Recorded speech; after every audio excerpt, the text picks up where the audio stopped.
Chers amis, chers confrères, tout de suite commence la prochaine conférence sur le rôle du pharmacien dans le dépistage et la prévention du cancer, sensibilisation, orientation et accompagnement.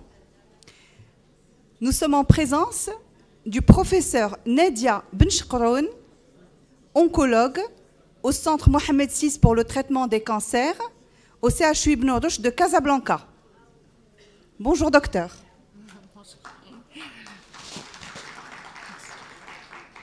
Donc, merci à tous. Je suis très heureuse d'être parmi vous aujourd'hui, encore une fois, pour présenter un sujet très important.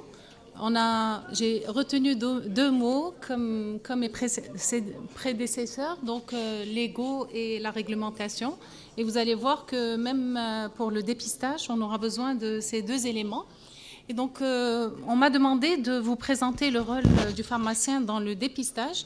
Mais avant, je vais vous présenter un petit peu l'épidémiologie. Je vais définir un petit peu le dépistage et quels sont les cancers qui devraient être dépistés, parce qu'on ne va pas dépister tout le monde. Je vais donner quelques exemples. Ouais, merci.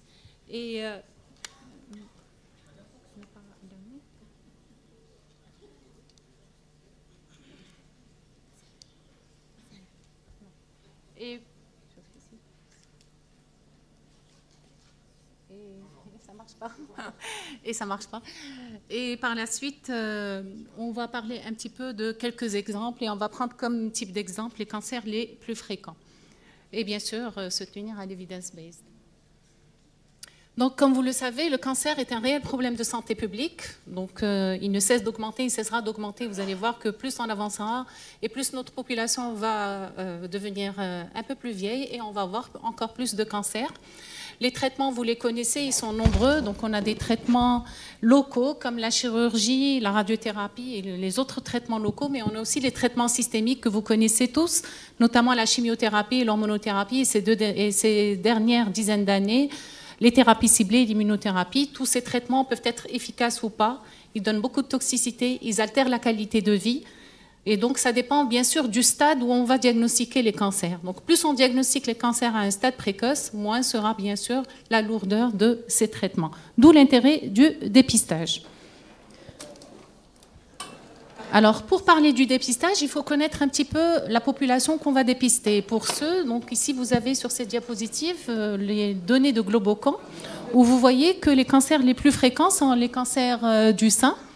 C'est le premier cancer dans le monde, suivi du cancer de la prostate, suivi du cancer du poumon, du cancer colorectal et du cancer du col utérin. Et si on prend par sexe, donc on a des patients, pour la population des hommes, le cancer le plus fréquent, c'est le cancer du poumon, suivi du cancer de la prostate, et par la suite, le cancer colorectal. Chez la femme, c'est le cancer du sein, le cancer colorectal, le cancer du poumon, et le cancer du col utérin. Donc, on va s'attarder sur ces cancers qui posent un réel problème de santé publique dans le monde. Et pour parler de notre contexte au Maroc, donc nous, depuis maintenant 2004, on a un registre des cancers au niveau de la région du Grand Casablanca qui représente 12% de la population. Et comme ça représente 12% de la population, c'est aussi c'est un plaidoyer pour le ministère de la Santé publique. C'est sur ce registre qu'il entreprend des campagnes de sensibilisation et de dépistage. Alors, pareil, les données de ce registre chez l'homme montrent que le cancer du poumon est le cancer le plus fréquent, suivi du cancer de la prostate, suivi du cancer digestif. Donc, on va s'attarder sur ces trois cancers.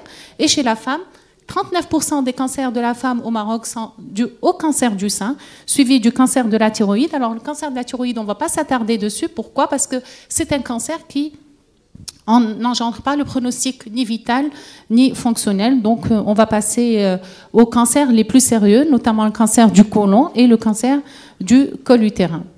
Alors, tout à l'heure, on a parlé de la maladie cardiovasculaire. Effectivement, la première cause de mortalité dans le monde est due à la maladie cardiovasculaire.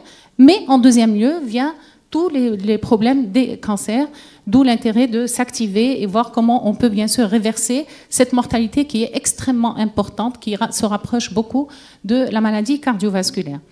Alors, Pour parler aussi de dépistage et de prévention, il faut savoir quels sont les facteurs de risque.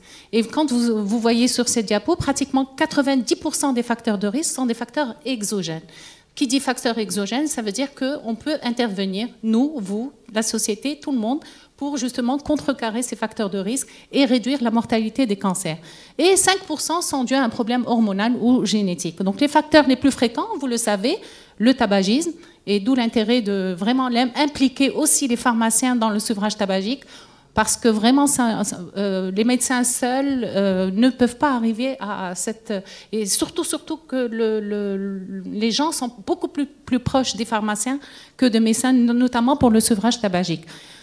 Il y a aussi l'obésité. Il y a aussi les cancers dus à des virus, notamment l'HPV, l'hépatite B et tout ce qui s'ensuit.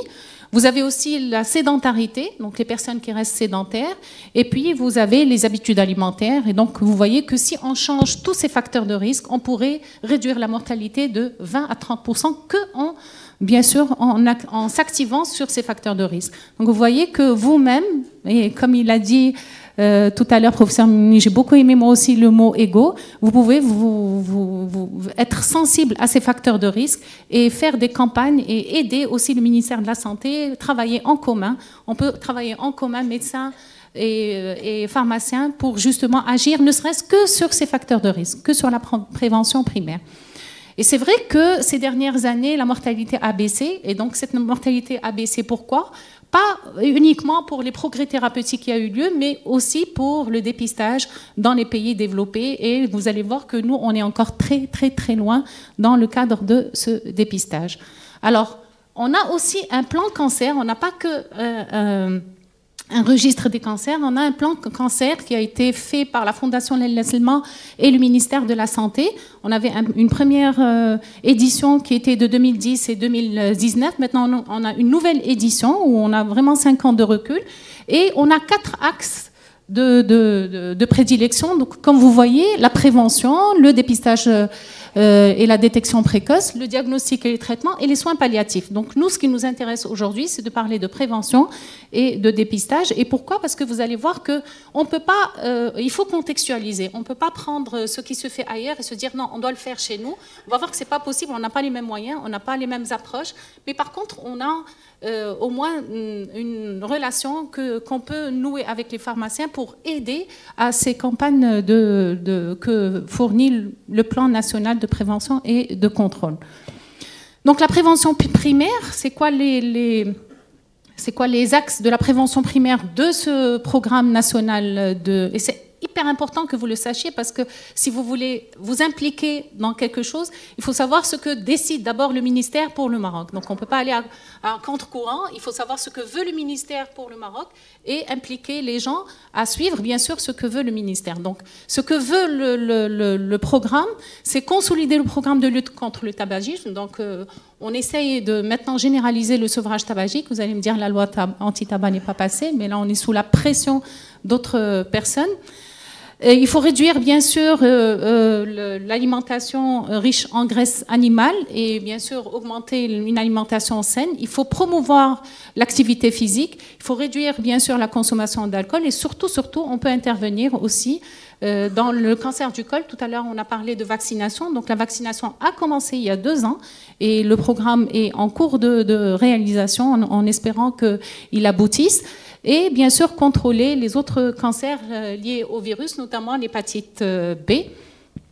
Et avec ça, les résultats attendus, parce qu'à chaque fois qu'on lance une action, on attend les résultats à la fin de 2030. Donc en 2030, le but est d'arriver à réduire 20% du tabagisme chez les enfants de 13 à 15 ans et des personnes de 18 ans et plus, réduire 25% de la prévalence de l'obésité et bien sûr avoir une couverture vaccinale aux alentours de 90% chez les filles de 11 ans. Donc, pas toutes les filles, mais surtout les filles de 11 ans. Et le programme a commencé et pour l'instant, on a d'excellents retours en espérant qu'on aboutisse à ces objectifs. Voilà, donc ça c'était juste pour vous mettre un petit peu dans le rôle de la prévention parce qu'on ne peut pas parler de dépistage sans parler de prévention. Et on va parler, maintenant on va rentrer dans le but du sujet qui est le dépistage. Et pour ça, on va définir le dépistage, parce que ça peut être un problème de définition dans la tête des uns et des autres. Pour qui on va le faire, comment on va le faire et quand doit-on le faire. Et pour ça, pour définir le dépistage, vous savez, le dépistage, il va s'adresser à des gens qui sont asymptomatiques. Il ne faut pas qu'on ait des symptômes pour faire un dépistage. Donc, c'est vraiment les gens comme vous, nous, aujourd'hui, ici dans la salle, on n'a pas de symptômes, on a 50 ans et plus, et ben, il faut peut-être tirer la sonnette d'alarme aux 45 ans, puisqu'on est une population jeune, pour faire ces examens de dépistage. Donc, c'est une démarche proactive. Donc, c'est vous, nous, tout le monde, les pharmaciens, les médecins, tout le monde doit inciter les personnes à faire un dépistage pour découvrir une maladie à un stade précoce. Je vous ai dit, plus on découvre les maladies à un stade précoce, moins sont lourds les traitements et mieux est la qualité de vie, meilleure est la qualité de vie. Et ainsi, comme ça, on va réduire la mortalité, on va améliorer la qualité de vie et surtout, on va réduire les coûts des traitements parce que plus on avance dans le stade de la maladie, plus les coûts des traitements sont très, très, très chers. Et si on joue que sur le dépistage, on pourra gagner beaucoup et ne pas ressembler obligatoirement à d'autres pays. On peut agir que sur la prévention et le dépistage et on gagne énormément et on pourrait même réduire beaucoup la mortalité plus que les traitements aujourd'hui fournis par tous. Donc le type de dépistage, il y a plusieurs types de dépistage. Il y a le dépistage que va organiser la santé publique, c'est ce qu'on appelle le dépistage organisé. C'est celui-là qui est très lourd et qui demande beaucoup de moyens. Et vous avez le dépistage individuel. Donc on sait qu'on entend parler de dépistage. Et bien voilà, j'ai 45 ans, qu'est-ce que je dois faire? Tout le monde, vous, nous, doivent être informés pour conseiller le dépistage individuel à la demande du patient. Qu'est-ce qu'on va dépister? Bien sûr, comme je vous ai dit, on ne va pas dépister tous les cancers, ce n'est pas possible. On va dépister les cancers fréquents, mais qui, en plus, altèrent la qualité de vie et qui entraînent une mortalité importante, notamment le cancer du sein, le cancer du col utérin, cancer colorectal, cancer de la prostate et le cancer du poumon. Tous ces cancers posent un réel problème de santé publique et de morbidité élevée par les traitements qu'on peut donner, d'où l'intérêt de vraiment les découvrir à un stade précoce où vraiment les traitements peuvent être beaucoup moins lourds et mieux tolérés. Alors, avec quoi on va les faire? Avec des tests. On va faire des tests de dépistage. Encore faut-il que ces tests soient sensibles, parce que ça ne sert à rien de faire un test s'il ne va pas aider à avoir le vrai diagnostic, qui soit accessible, qui soit peu coûteux et qui soit facile. Donc c'est énorme. Il faut un test de dépistage avec 4 facteurs comme ça. Vous allez voir que c'est pas vraiment évident d'avoir des tests aussi faciles, sensibles, accessibles, peu coûteux. Et pourtant, c'est la définition du dépistage. Mais on va faire un équilibre entre ce qu'on a. Alors, on va commencer par le cancer du sein. Comme je vous ai dit, c'est le cancer le plus fréquent. Il représente 39% de l'ensemble des cancers de la femme au Maroc. Et avant de parler du cancer du sein, on va voir quels sont les facteurs de risque. Parce que est-ce qu'on peut agir sur les facteurs de risque?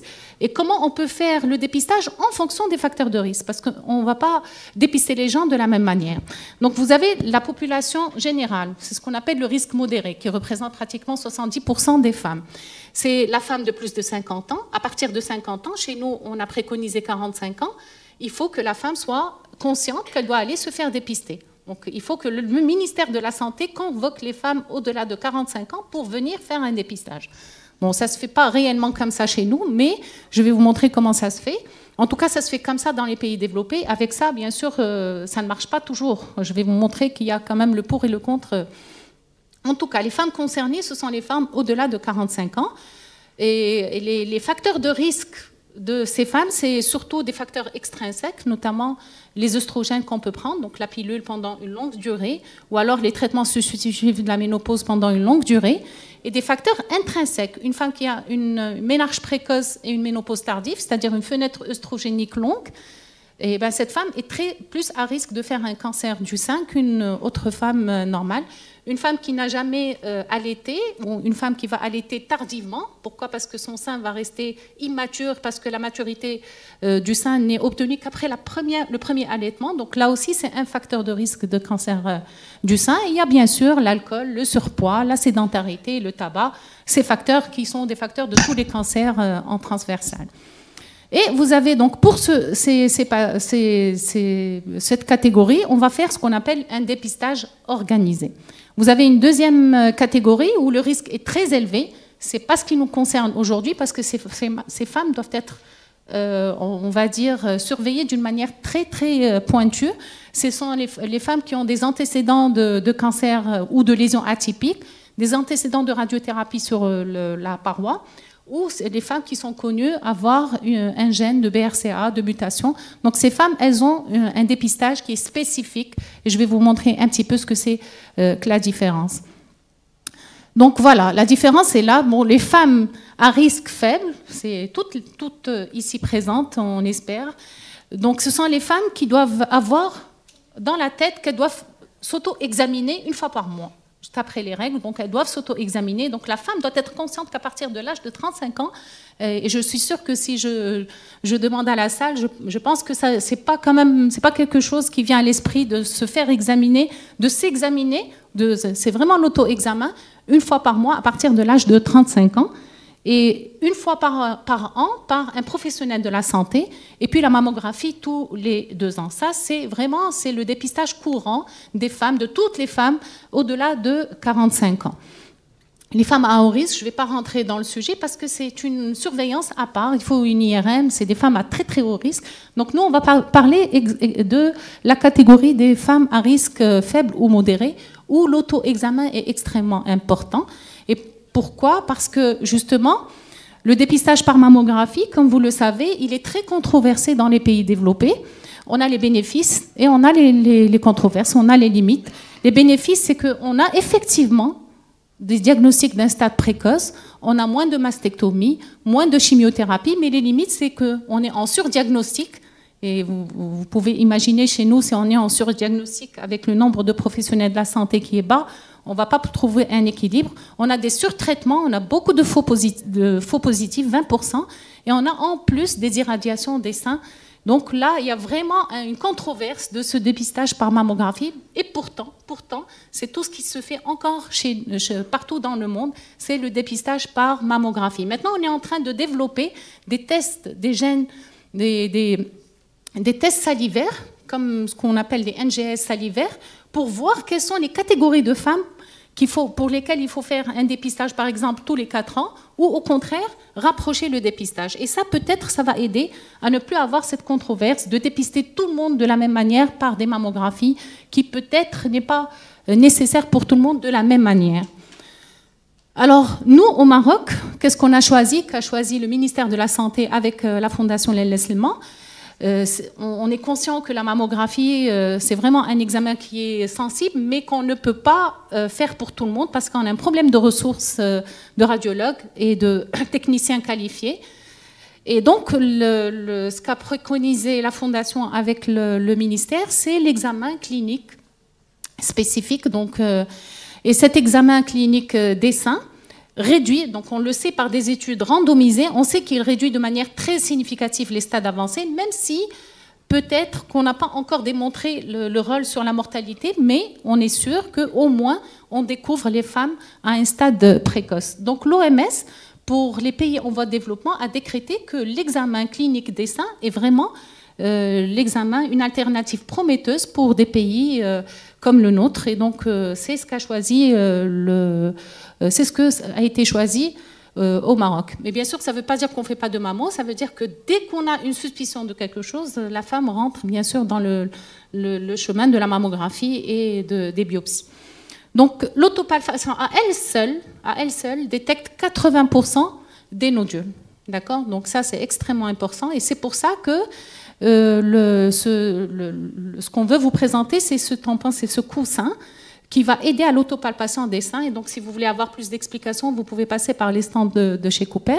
C'est un coussin qui va améliorer la capacité de ressentir les changements dans le sein pendant l'auto-examen. Donc, c'est vraiment, vous le posez sur le sein et vous passez votre main.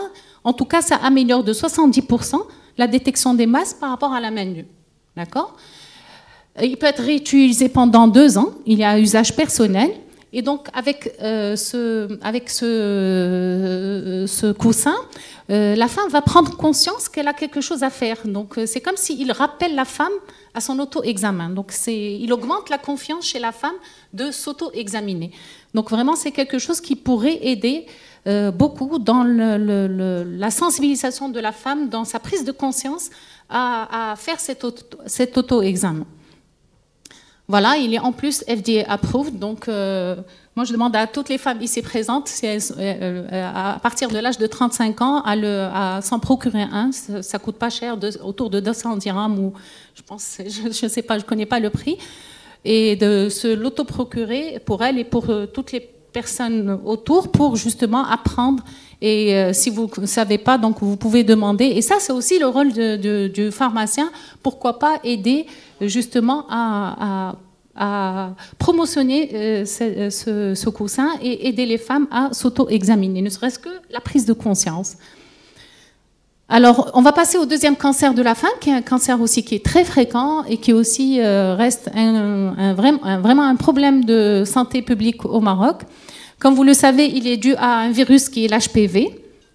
Et bien sûr, c'est dû aussi à des partenaires multiples. C'est dû à des microtraumatismes du col. C'est dû aussi à la multiparité.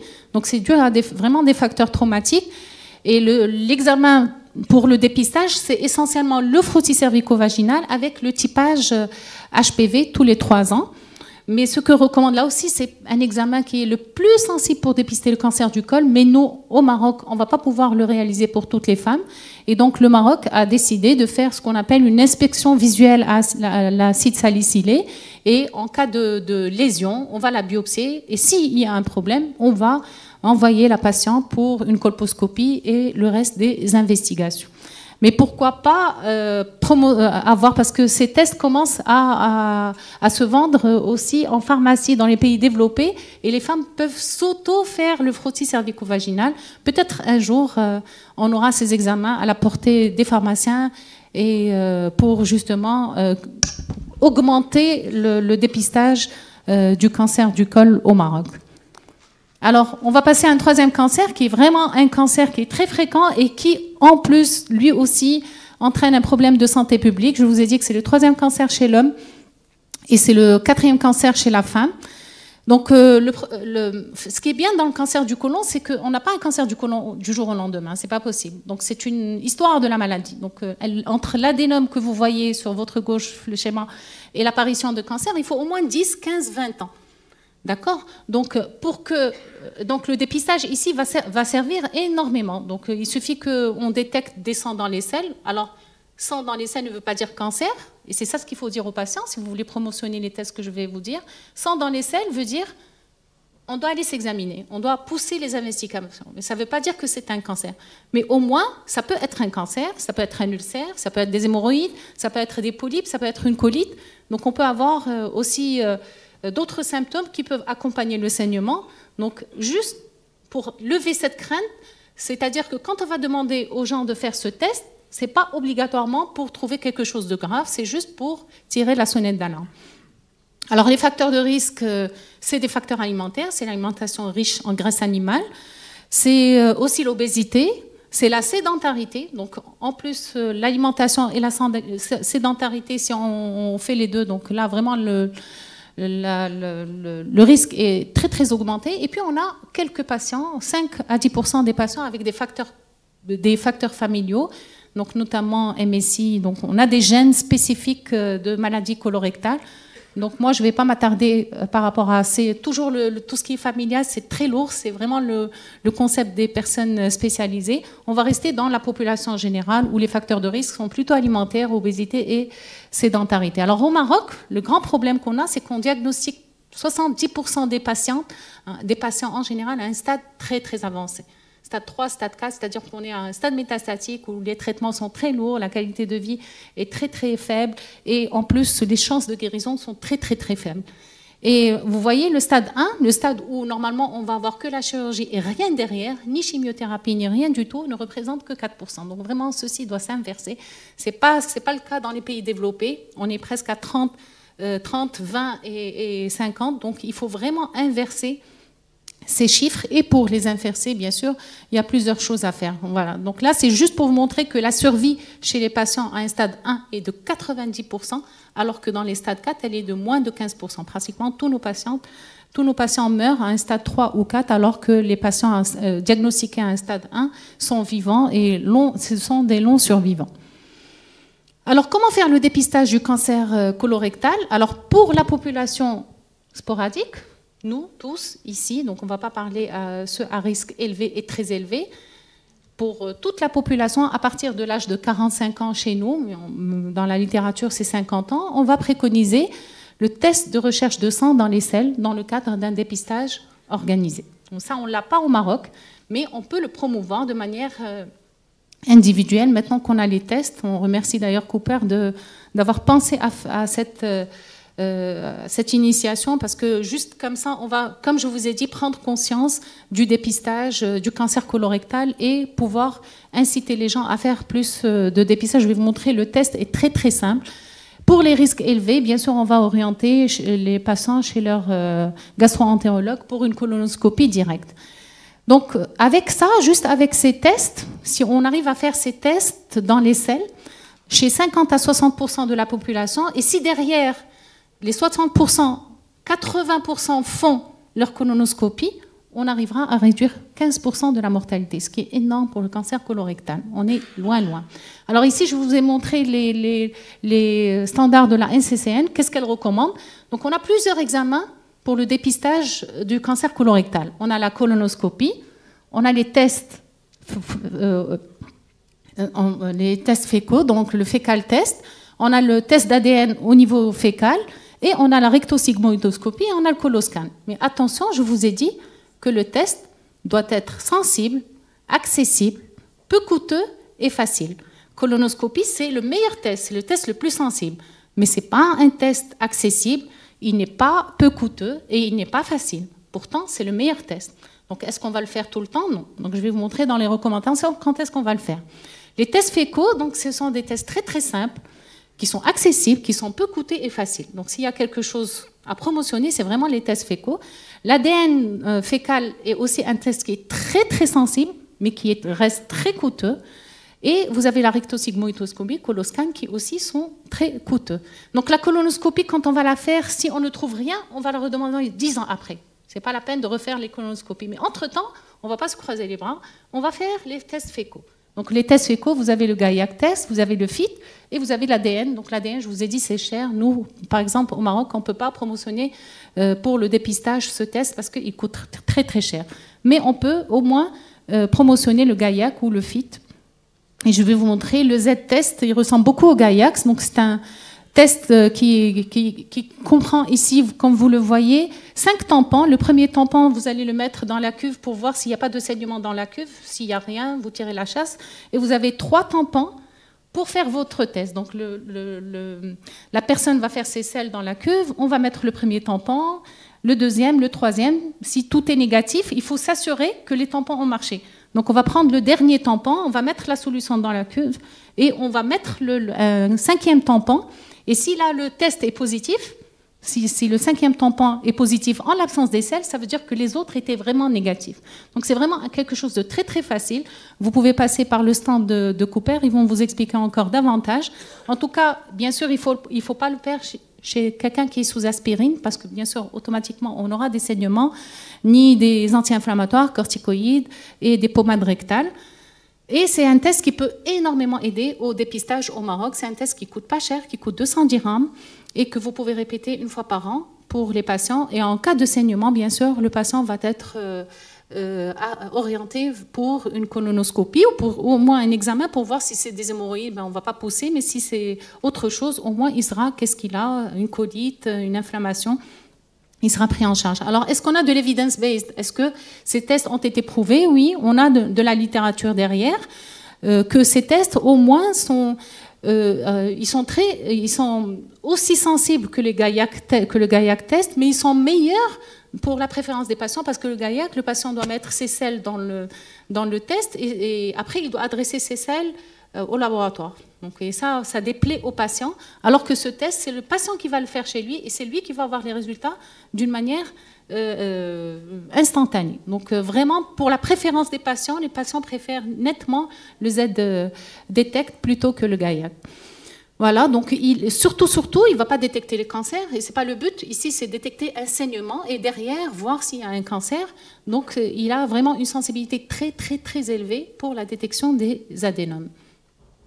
Voilà, ça, c'est une deuxième étude qui montre exactement ce que je viens de vous montrer. Donc, on a quand même de l'evidence-based, on a de la littérature derrière ces tests et qui sont d'ailleurs approuvés FDA. Et donc, en l'absence de dépistage de masse, le rôle essentiel du pharmacien dans le dépistage opportuniste par justement ce fécal occulte blood test à partir de l'âge de 45 ans est nettement conseillé.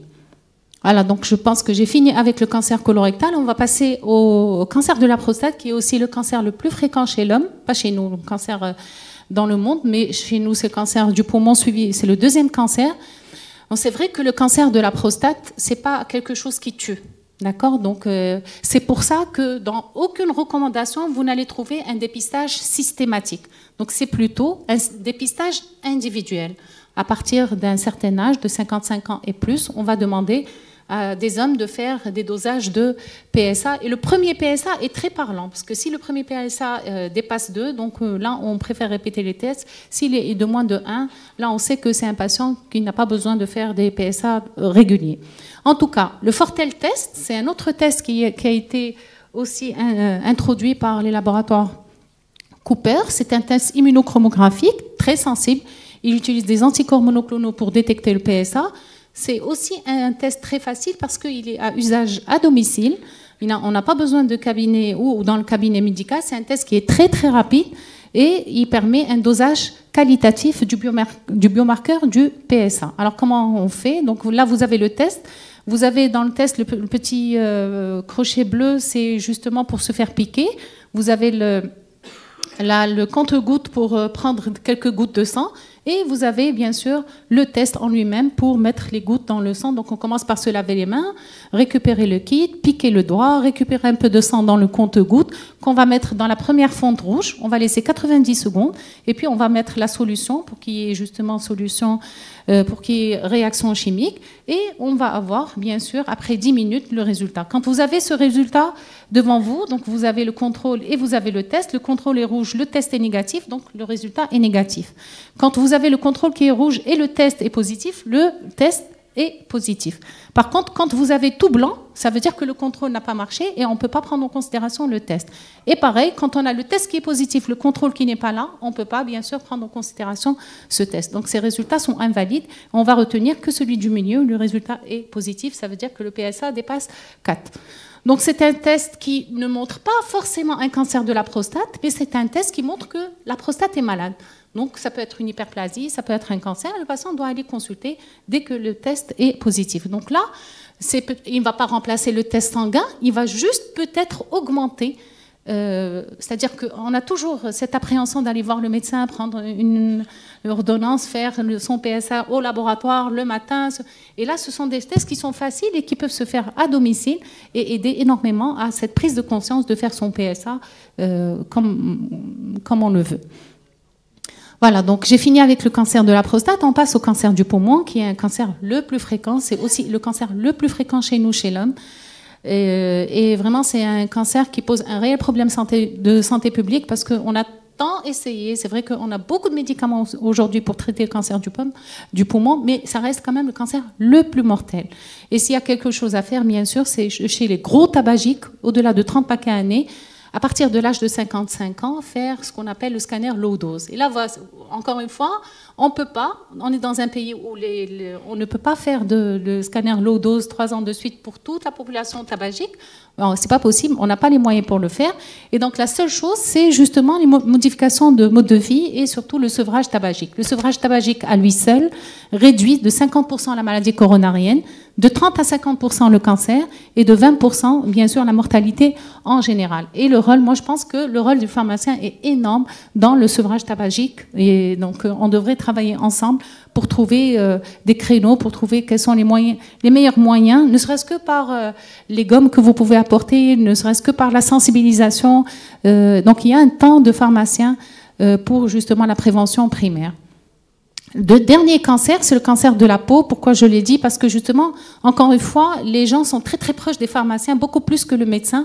Et le pharmacien, quand il doit savoir connaître un petit peu ces facteurs de risque que je vous ai mis à gauche, parce que quand on voit un patient qui a ces lésions, et quand les lésions changent de couleur, parce qu'il va vous demander est-ce que ça c'est méchant? Et là, vous avez les critères de méchanceté. Donc, quand on a une asymétrie, des bords irréguliers, des couleurs non homogènes, un diamètre qui dépasse 6 mm, vous pouvez conseiller aux patients quand même d'aller voir son dermatologue. C'est vraiment quelque chose d'essentiel. Mais bien sûr, vous vous aidez aussi par le conseil à l'exposition au soleil, aux ultraviolets et par l'utilisation des écrans solaires. Merci.